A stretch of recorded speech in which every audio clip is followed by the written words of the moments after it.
नमस्कार, मैं कमलेश प्रताप विश्वकर्मा।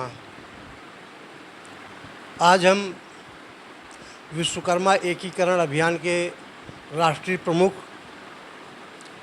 सेवानिवृत्त आईएएस अधिकारी जेएन विश्वकर्मा जी के पास मौजूद हैं। विश्वकर्मा एकीकरण की स्थापना से लेकर अभियान की अब तक की प्रगति के बारे में आपसे चर्चा करेंगे। बहुत बहुत स्वागत है आपका विश्वकर्मा किरण में। धन्यवाद। मैं जयंत विश्वकर्मा हूँ, अभियान का प्रमुख हूँ। इन 24 वर्षों में अभियान की 2290 बैठकें हो चुकी हैं और इन 2290 बैठकों में अंतिम बैठक पिछले 12 अगस्त को विश्वकर्मा मंदिर में, ककुहास विश्वकर्मा मंदिर में आयोजित की गई थी। और आज 90 के बाद 91 वाली बैठक है और इस बैठक में आने वाले अतिथि लोग जो आमंत्रित किए गए हैं वे वो लोग हैं जो 12 अगस्त की वार्षिक बैठक में पदाधिकारी चुने गए हैं। आज उन पदाधिकारियों को उनके पदों के दायित्वों से अवगत कराया जाएगा और उन्हें एतदर्थ सम्मानित किया जाएगा। इतने वर्षों में हम लोगों ने 16 राज्यों में इस अभियान को फैलाया है। प्रमुखतः यूपी का जो योगदान है, महाराष्ट्र में मुंबई का, बेंगलोर का, छत्तीसगढ़ का और आश्चर्यजनक रूप से जम्मू कश्मीर का जो योगदान है वह प्रमुखता से हमको दृष्टिगोचर होता है। और आगे आने वाला जो समय है उसमें हम नए युवाओं को प्रेरित कर रहे हैं कि वे इस अभियान में शामिल हों और विश्वकर्मा एकीकरण अभियान की संख्या में आनुपातिक भागीदारी सुनिश्चित करें। यहाँ यह हम स्पष्ट करना चाहते हैं कि विश्वकर्मा कोई जाति नहीं है, विश्वकर्मा एक वर्ग है और वो सारे के सारे लोग जो शिल्प की किसी भी विधा से जुड़े हैं, चाहे वो इंजीनियर हों, चाहे वो वैज्ञानिक हों, चाहे वो डॉक्टर हों, टेक्नीशियन हों, वास्तुविद हों, कृषक हों, अन्य छोटे कार्य करने वाले जो मजदूर हैं, जो औजारों से काम करते हैं, वो सारे के सारे लोग विश्वकर्मा में परिगणित हैं। और इसका सबसे ताज़ा उदाहरण प्रधानमंत्री की 17 तारीख जो आने वाला सितंबर है, जन्मतिथि के समय एक विश्वकर्मा योजना कार्यान्वित करने की सूचना प्रसारित की गई थी। वह योजना लागू है और उस योजना में यदि आपको मैं बताऊं तो उसमें वे जातियां भी शामिल हैं, जैसे नाई, अनुसूचित जाति के वो लोग जो मोची का काम करते हैं, ऐसे लोग भी विश्वकर्मा की उस योजना में शामिल किए गए हैं। तो उसका आशय ये है, मंतव्य ये है कि विश्वकर्मा जाति से नहीं है, विश्वकर्मा कर्म से जो है वो विश्वकर्मा है। आज जितने लोग औजारों से काम कर रहे हैं वो विश्वकर्मा द्वारा बनाया गया है। इस तरह से अगर आप देखें तो विश्वकर्मा की आबादी तमाम जातियों में सम्मिलित होकर जो हम अपने को बड़ा कम आबादी वाला या छोटा समझते हैं उसका कई गुना बढ़ जाता है। अब आवश्यकता है इसके प्रचार और प्रसार की। हम तो प्रधानमंत्री को यह धन्यवाद देंगे कि उन्होंने अपनी योजना के माध्यम से भारतीय लोगों की आंखें खोलने का प्रयास किया है कि आप अपने मूल स्थान को पहचानिए।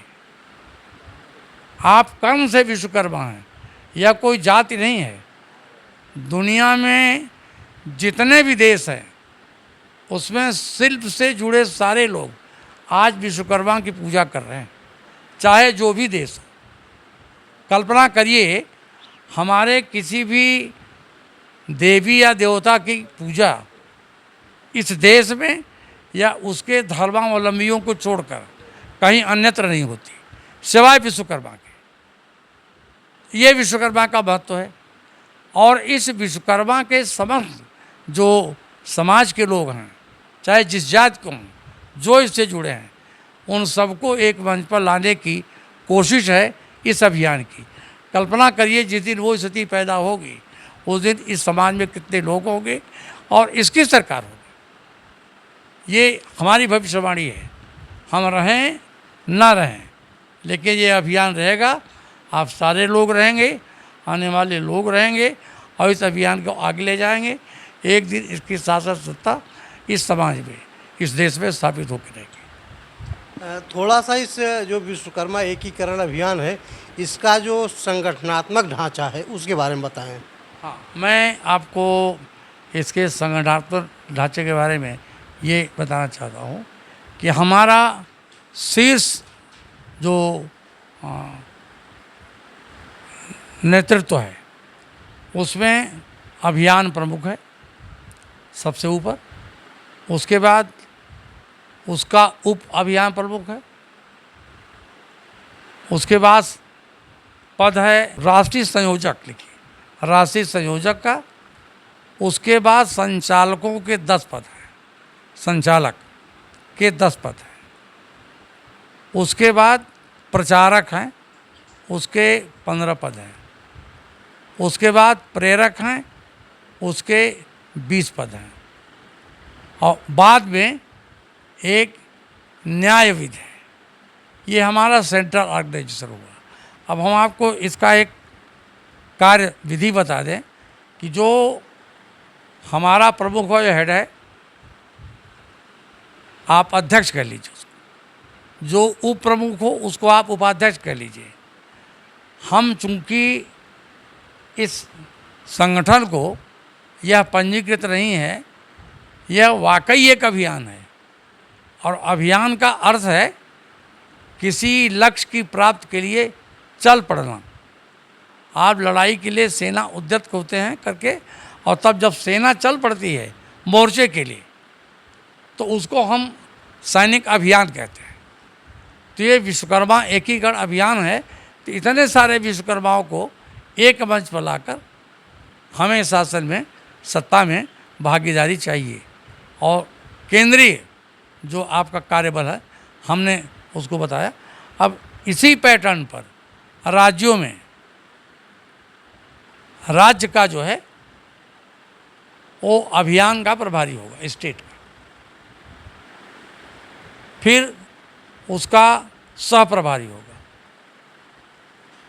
और फिर उसके बाद उसका संयोजक होगा। अब देखिए, अध्यक्ष प्रभारी, उपाध्यक्ष सह प्रभारी, जो उसका संयोजक है वो हुआ उसका मंत्री और उसके नीचे के सारे पदाधिकारी हैं। तो ये इसी तरीके से जिले में भी होगा, तहसील स्तर तक, इसी रूटीन से तहसील स्तर तक हमारा आता है। अब आप हमारे प्रदेश के प्रभारी हैं नरेश पांचाल जी। अभी जो सब उप प्रभारी है उसकी तैनाती नहीं हुई है। कोई व्यक्ति ढूंढा जा रहा है जो उस योग्यता का मिले। इसी तरीके से जो आगे संचालकों के पद हैं उसमें एक विधिका संचालक तो है, भुआल विश्वकर्मा। ये 2 पदों पर हैं। एक तो हमारे एग्जीक्यूटिव हेड हैं, महामंत्री जिसको आप कहते हैं, और विधि सहायक हैं। राष्ट्रीय स्तर के एक संचालक के हैं जो यहाँ पर उपलब्ध है पूरे हमारे यूपी में।